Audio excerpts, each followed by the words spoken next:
안녕하세요. 오늘도 사연 살롱을 찾아주셔서 감사합니다. 저는 결혼한 지 3년이 조금 넘어가는 내일 모레면 40이 되는 30대 후반 여성이에요. 저는 진로에 대해 방황했던 시기가 길어서 결혼이 조금 늦어졌어요.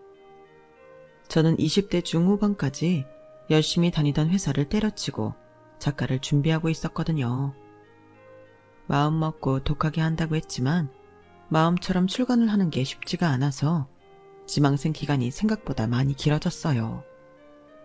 그동안 회사를 다니면서 야금야금 모아뒀던 돈을 까먹으면서 작가를 준비하는 동안 지금의 남편인 남자친구가 제 옆을 꾸준히 지켜줬죠.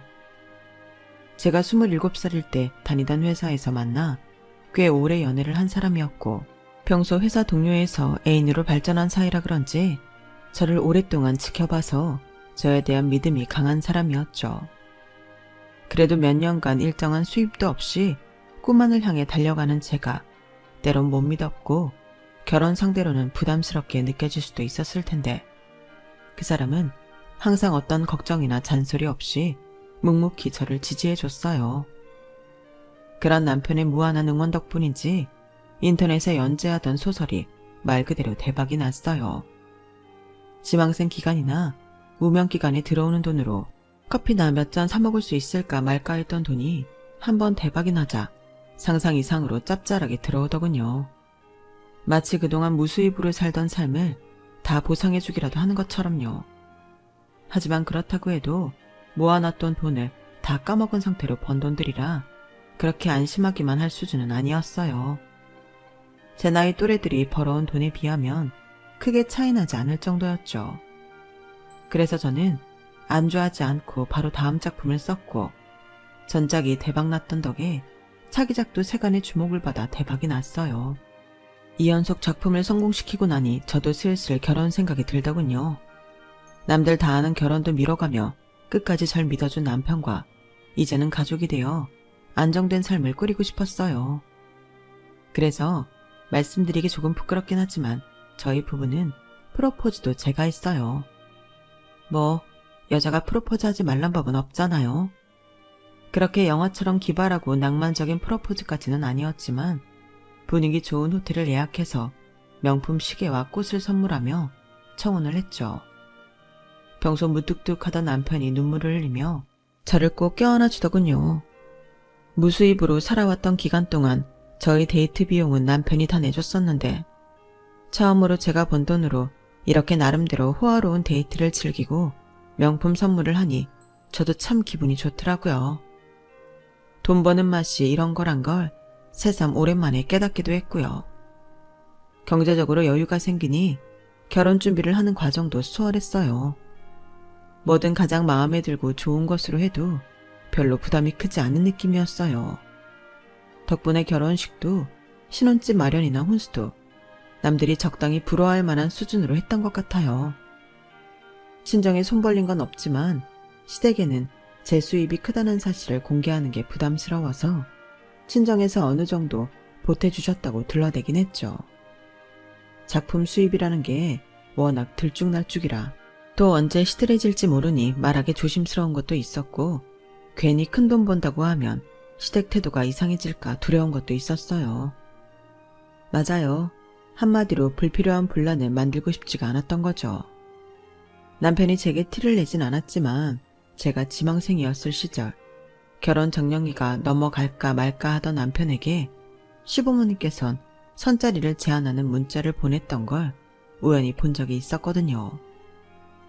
꿈만 쫓는 미래가 불안정한 애랑 계속 만나며 시간 허비했다간 네 결혼도 물 건너간다며 안정적인 회사원이나 참한 공무원 아가씨를 소개해 줄 테니 저와 영 못 헤어지겠다면 저 몰래 한번 만나라도 보라면서요. 그땐 솔직히 하늘이 무너지는 줄 알았지만 결과적으론 남편이 거세게 화를 내며 나가지 않은 모양이더라고요. 자식둔 부모님들 심정이 아예 이해가 안 되는 것도 아니라서 그러려니 생각하고 넘기려고 많이 노력했어요. 남편이나 시부모님 모두 제가 그 문자를 봤다는 사실을 모르니 제가 시댁에서 상처받은 적이 있다는 것도 몰랐을 거예요. 저도 사람이다 보니 최대한 이해하려고 했어도 은근히 경계가 되는 마음은 어쩔 수 없더라고요. 그래서 남편에게도 시댁에게 수입을 공개하는 건 부담스럽다고 잘 돌려 말했고, 제 뜻을 받아들인 남편은 일반 직장인 월급 정도 버는 프리랜서 작가가 되었다고 시댁에 잘 포장한 것 같더라고요. 그렇게 어찌어찌 오랜 연애 끝에 저희도 결혼을 하게 되었죠. 주변에 저희 커플의 사정을 알던 친구들도 그동안 고생 많았다며 많은 축하 속에서 행복한 결혼식을 올렸어요. 결혼 전 다른 건 걱정이 안 되었지만 딱 한 가지 걱정이 되는 게 있었어요. 남편에게는 형이 한 분 계셨는데 그 형의 아내분, 그러니 제게는 큰 동서 되시는 분께서 잘 사는 집 따님이라고 하시더군요. 친정에서도 결혼할 때 도움을 많이 주시고 부잣집 딸이라고 하니 시부모님께서 아주 딸을 얻어온 양 예뻐하셨다고 들었거든요. 아무래도 저처럼 남편 결혼 정년기 넘을 때까지 제 꿈만 쫓던 며느리랑은 다르게 대하실 것 같아 그게 조금은 걱정이 됐어요. 그래도 뭐 제가 이제는 없어서 이러는 게 아니라 있어도 없는 척하니까 이 정도는 감수해야겠다고 생각을 했죠. 안녕하세요. 처음 인사드리네요. 어머, 드디어 우리 도련님이 결혼을 하네. 이제 나도 동서가 생기네요. 반가워요. 우리 잘 지내봐요. 네, 형님. 앞으로 잘 부탁드려요. 걱정이 무색하기도 제 형님 되실 분은 서글서글한 인상의 미인이셨어요. 첫 만남부터 어찌나 친절하고 성격이 밝으신지 정말 부유하고 화목한 가정에서 티 없이 맑게 자란 느낌이 나더라고요. 결혼한 제 주변 친구들이 시부모님 못지않게 빌런인 게 동서지간이라며 겁을 주곤 했었는데 막상 직접 형님을 만나보니 그런 걱정이 싹 사라질 정도였어요. 그렇게 길지 않은 시간이었지만 사회에서 잘 만나보기 힘든 수준으로 좋은 사람인 것 같은 느낌이 확 왔죠. 여보, 형님 너무 싹싹하고 인상도 좋으시다. 걱정 많이 했는데 한시름 났잖아. 당신은 형님 저런 분이면 미리 말을 좀 해주지. 괜히 긴장했네. 내가 말 안 했었나? 그래서 우리 부모님도 아주 예뻐 죽으려고 하셔. 시부모님이 예뻐한다는 소린 들었는데 그냥 부잣집 딸이라서 그런 줄 알았지. 그게 아니라 형님 자체도 참 밝고 싹싹하시네. 내가 시부모님이라도 예뻐하겠어. 말을 하고 나니 살짝 씁쓸하더군요. 형님이 너무 좋은 분이라 시부모님께 차별을 당하더라도 별로 할 말이 없을 기분이었어요. 제 표정을 읽었는지 남편이 제 어깨를 토닥여줬죠. 너무 걱정하지 마. 원래 다 그렇지. 하루아침에 가족 되는 게 뭐 그렇게 쉬운 건가? 우리 부모님하고는 천천히 친해지면 되지. 내가 옆에서 잘 도와줄게. 당신은 나랑 오래 만난 것만으로도 이미 나한테는 최고의 여자야. 더 애쓰지 않아도 돼. 여보, 고마워. 의지할 건 정말 당신밖에 없다. 남편의 진심 어린 말에 걱정이 눈 녹듯 사라졌어요. 저희 둘 다 서로의 부모님께 최선을 다하기로 연애 때부터 약속했기에 앞으로 잘 헤쳐나가보자 다시 한번 다짐을 했죠. 그렇게 결혼 후 첫 명절이 다가왔어요. 시댁에 방문했는데 아주버님과 형님께서 먼저 도착을 했더라고요. 거실에서 TV를 보고 계시던 아주버님이 시부모님과 함께 나와 저를 맞이해 주셨어요. 한참 인사를 나누고 있는데 형님께서 안 계시는 거예요. 제가 눈짓으로 형님을 찾는 걸 눈치챘는지 아주버님께서 형님을 부르셨어요. 여보, 형석이랑 재수씨 왔어. 어머, 알겠어, 갈게요. 화장이 거의 지워져 핏기 없는 얼굴에다 긴 머리를 틀어올려 묶은 머리와 편안한 옷차림, 그리고 앞치마에 가득 묻은 튀김 반죽과 함께 손을 씻어 물기가 떨어지는 손으로 형님이 나타나셨어요. 투명한 메이크업에 고급스러운 트위트 셋업 정장을 입고 만났던 첫 만남과는 사뭇 다른 모습에 조금 놀랐죠. 형님이 가까이 오니 전 부치던 냄새가 확 끼쳤어요. 꼭 하루 종일 전만 부친 사람 같다는 생각이 들자 순간 등골이 오싹했어요. 음식 좀 하느라고 바빠서 오는 소리도 못 들었네. 미안해. 네? 아니에요. 형님, 하루 종일 요리만 하셨어요? 전 부칠 게 좀 많아서. 왜? 나 너무 추레해 보여? 울상이 된 형님을 보니 조금 안쓰러우면서도 불길한 기분이 들더라고요. 그대로 저도 모르게 홀린 듯 주방으로 걸어가자 진풍경이 벌어졌어요.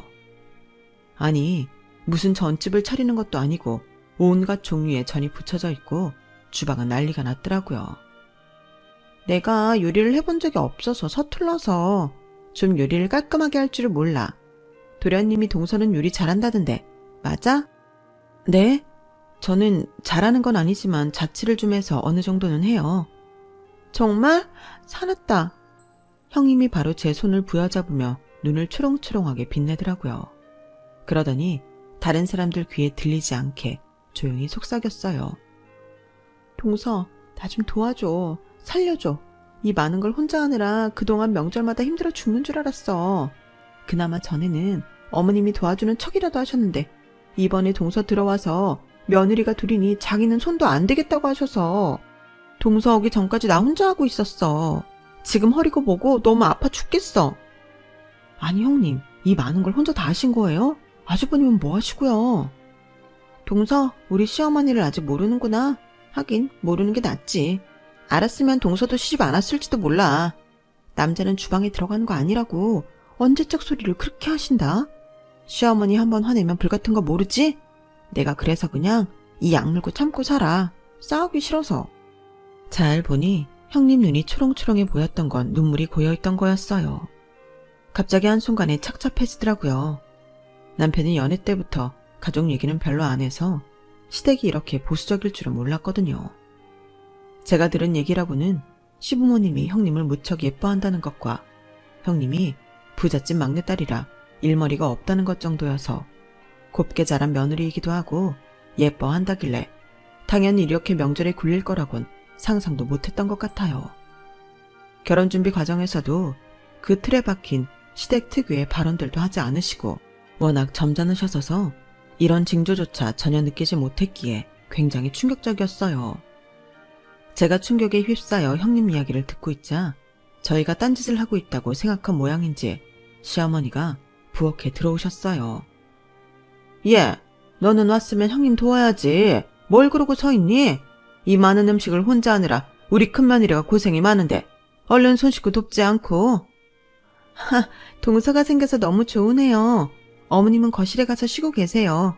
제가 동서랑 같이 일 잘해볼게요. 미묘하게 달라진 시어머니의 태도에 제가 잠깐 굳은 사이 형님께서 시어머니를 안심시키려는 듯 살살거리며 어머니를 거실로 보내셨어요. 참, 이게 무슨 상황인지 기가 막혀 말이 안 나오더군요. 형님은 시어머니를 거실에 모셔다 놓고 돌아와서는 다시 속삭이듯 말했어요. 아, 시어머니 부엌에 들어오면 일이 2배는 많아져.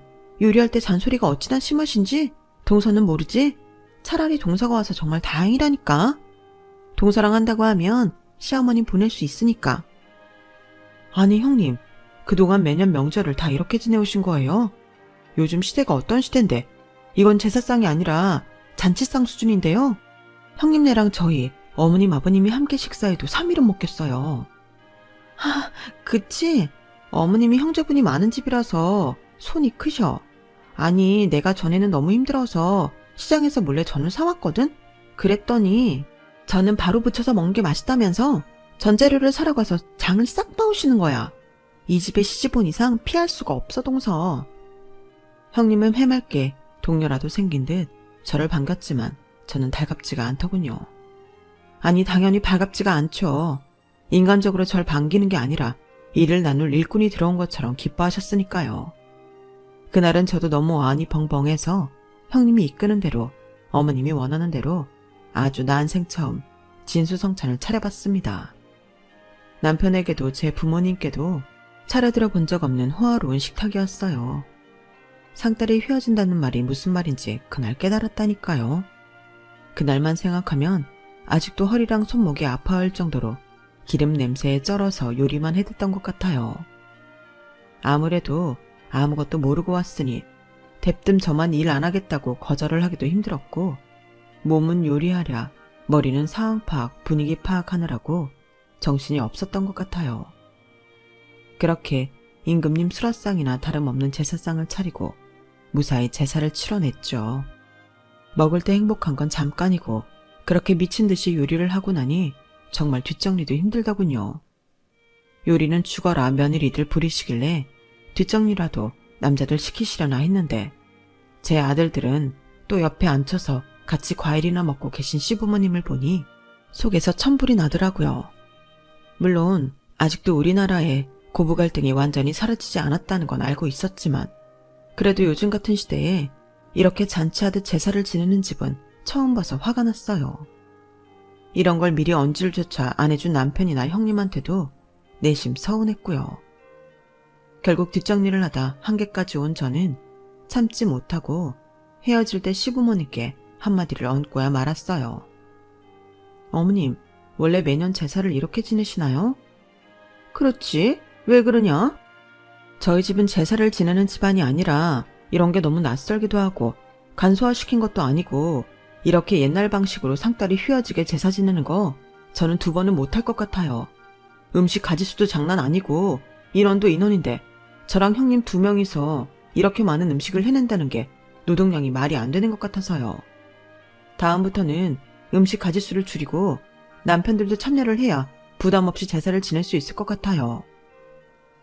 한마디만 얹히려고 했는데 시어머니의 왜 그러냐는 태어난 물음에 할 말이 본물처럼 터져나오더군요.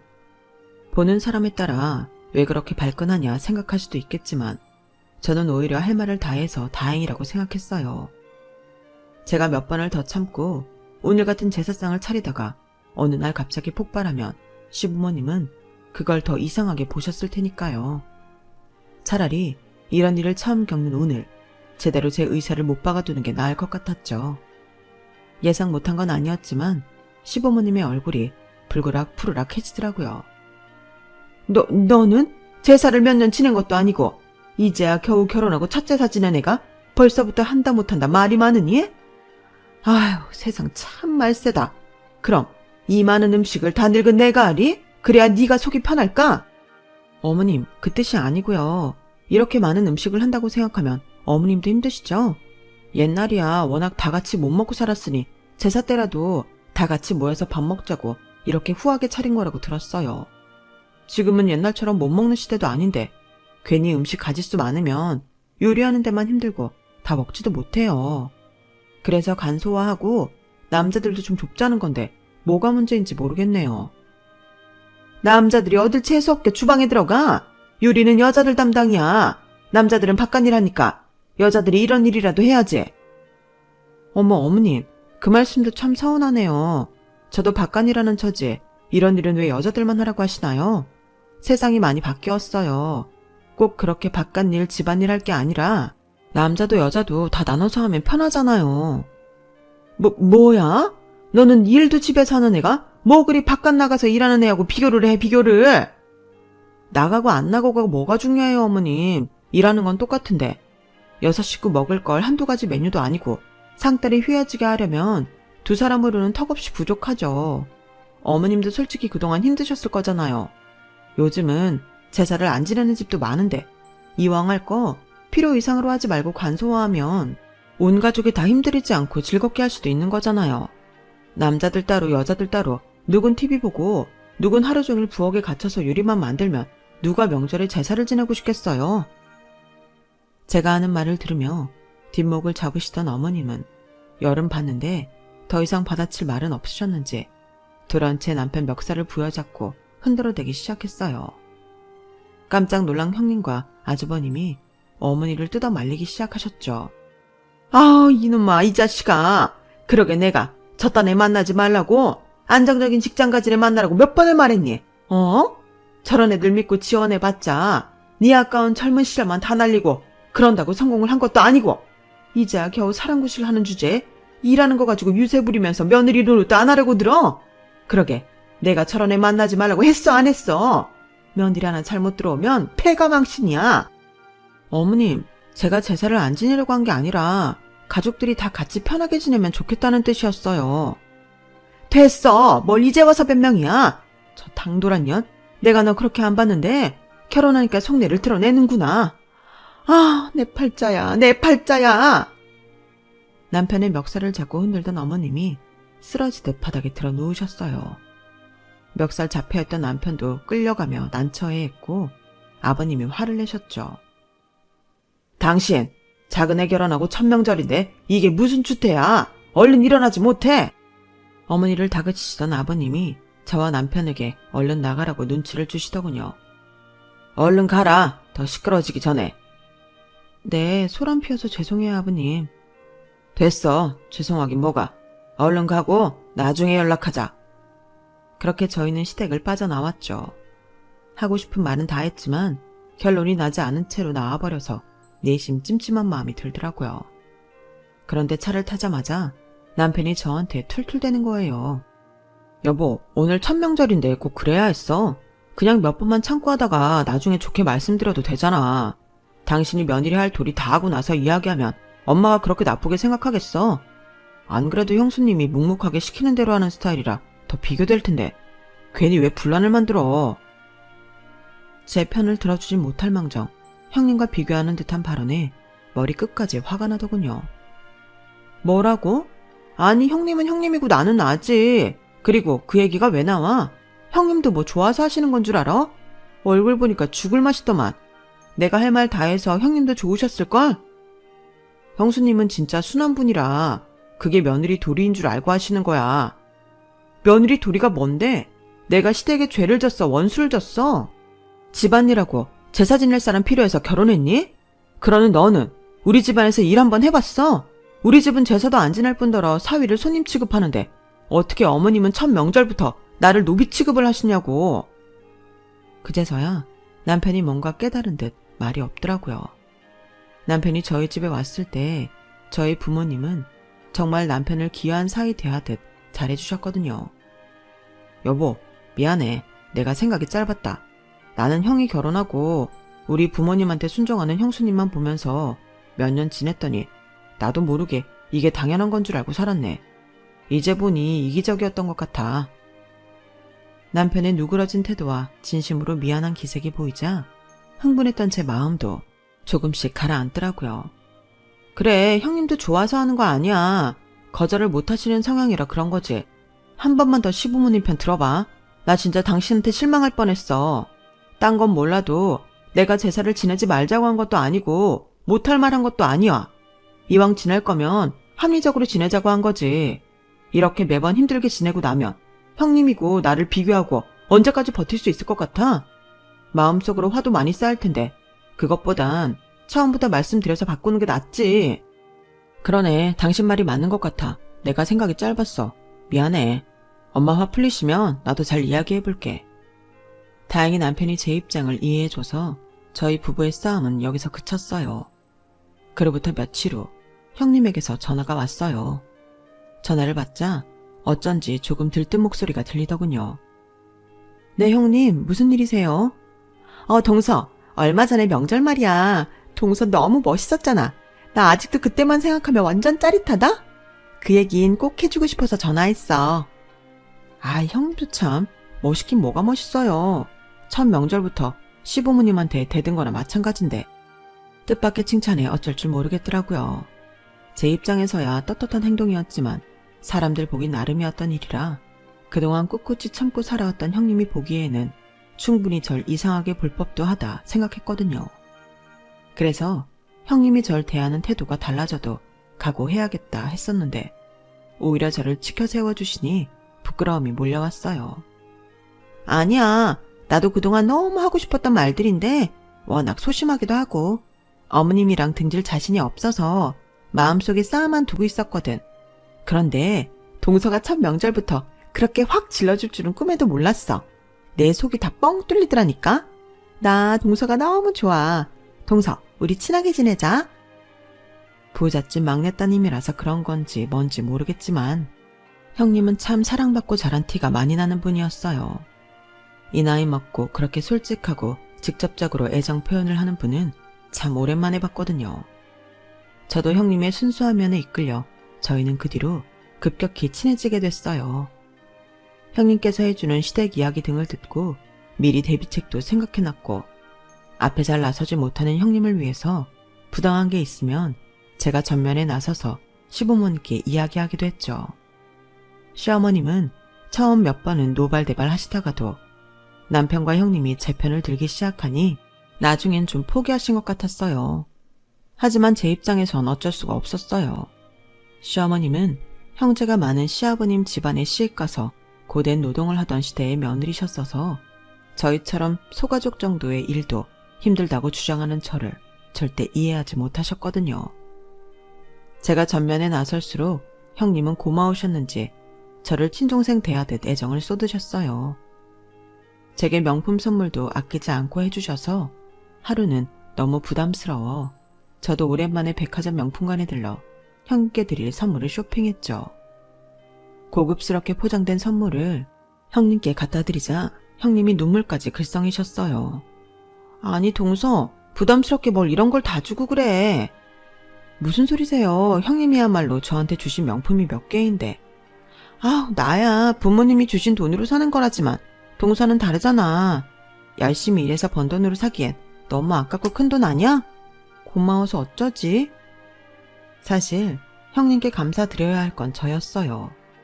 제가 일반 회사원 정도 월급을 버는 줄 알고 계시는 형님께서 괜히 힘들게 번 돈 나한테 쓰지 말라며 만날 때마다 맛있는 음식에 디저트까지 아무리 뜯어 말려도 다 계산하시고 가끔 비싼 선물까지 사주셨으니까요. 더 이상은 양심상 형님께 제 수입을 속이기가 어렵더라고요. 그래서 결국엔 형님께 고지고대로 말했죠. 요즘은 특히나 제가 쓴 소설이 드라마화되어 방영 중이었거든요. 자초지종을 들은 형님께서 깜짝 놀라시더라고요. 뭐라고? 나 그 드라마 너무 재밌게 봐서 얼마 전에 소설 결제했었는데 그게 동서가 쓴 거였어? 가족들한텐 비밀로 해주세요, 형님. 제 주변에도 남편 말고는 아무도 몰라요. 알겠어. 꼭 비밀로 할게. 너무 재밌다. 나 팬이야. 사인해줘. 형님이 아이처럼 좋아하셔서 그때만 해도 앞으로 무슨 일이 닥칠지 예상도 못했어요. 그날 이후로 형님께서 뭔가 묘하게 태도가 달라지신 것 같았어요. 처음에는 기분 탓인가 했었는데 점점 제 불안감의 실체가 뚜렷해지는 기분이 들더라고요. 예전처럼 자주 연락 오고 만나는 일도 없어지고 제가 먼저 연락을 드려도 바쁘다는 핑계로 잘 만나주지 않으셨어요. 제가 그동안 돈을 꽤 벌고 있었으면서 다 받아먹었다고 생각해서 괘씸한가? 생각이 들어 그동안 너무 고맙고 죄송했어서 수입을 밝힌 거고 앞으로 제가 더 잘하겠다고 용기 내어 진심을 전했을 때도 반응은 냉담했어요. 동서, 그런 게 아니라 그냥 동서가 내가 생각했던 사람은 아닌 것 같아서 그래. 그게 무슨 말씀이세요? 내가 이런 말까진 안 하려고 했는데 동서가 어머님한테 나 부잣집 딸인데 어머님한테 그 정도밖에 효도 안 하냐고 씹었다며. 나는 동서가 그동안 좀 쪼들리고 작가 지망하는데 시간 오래 걸렸던 것도 알아서 그렇게 생각하는 것도 무리는 아니라고 생각해서 어머님한테도 더 잘하고 동서한테도 많이 베풀려고 노력했어. 근데 동서도 수입이 많은 작가였다니 나중에 생각해보니까 좀 괘씸하더라고. 동서는 수입 숨기고 나 하는 만큼 어머님한테 하지도 않으면서 어머님한텐 그렇게 말했다니 그게 이간질이지 뭐야. 네? 뭐라고요? 어머님께서 그런 말씀을 하셨다고요? 하늘에 맹세코 어머님께 그런 말을 한 적도 없을 뿐더러 어머님께 그런 말을 하기엔 전 어머님과 사이가 너무 별로였어요. 그런 제가 두 분 사이를 이간질했다니 너무 어이가 없었어요. 형님, 그게 무슨 말도 안 되는 소리예요.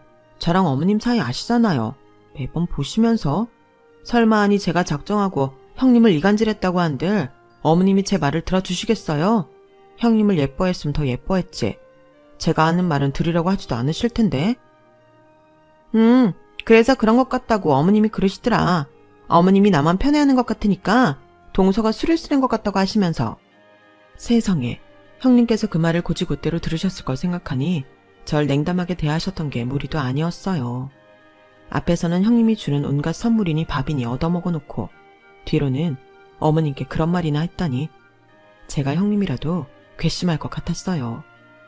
형님, 절대 아니에요. 그랬으면 제가 형님께 끝까지 수입 공개 안 하고 얻어만 먹었겠죠. 이제 그러기 싫고 죄송해서 공개한 거예요. 형님께 잘해드리고 싶어도 형님께서 맨날 거절하시니까. 제 수입을 공개하면 형님이 좀 마음 편하게 제 호의를 받을까 해서요. 제가 결혼하고 나서 시어머님이랑은 좀 그렇게 됐어도 옆에 형님이 계셔서 얼마나 든든하고 좋았는데 제 마음 정말 모르시겠어요? 제 진심이 닿았는지 형님께서 경계를 좀 푸시는 것 같더라고요. 그럼 어머님이 우리를 이간질한 거야? 그런 것 같아요. 아무래도 결혼하고 나서 형님도 저 때문에 많이 달라지셨으니까 괜히 형님이랑 제가 친하게 지내는 꼴을 보기 싫었을지도 모르죠. 추측일 뿐이지만요. 사실이라면 나 정말 어머님께 실망인데? 나 어머님 말 듣고 도대체 어디까지 어머님께 더 잘해드려야 할지 몰라서 엄청나게 부담됐었어. 솔직히 동서도 알잖아. 나 같은 며느리 없는 거. 그런데 더 잘하길 바라신다니 정말 미치겠는 거야. 옆에서 동서가 그걸 부추기는 줄 알고 동서가 얼마나 미웠는 줄 알아? 저는 형님의 반의 반도 못하는데 그런 소리를 제가 왜 하겠어요? 그런 말할 자격도 없어요, 저는. 동서, 오해해서 미안해. 처음 그 얘기를 들었을 때 바로 물어볼걸.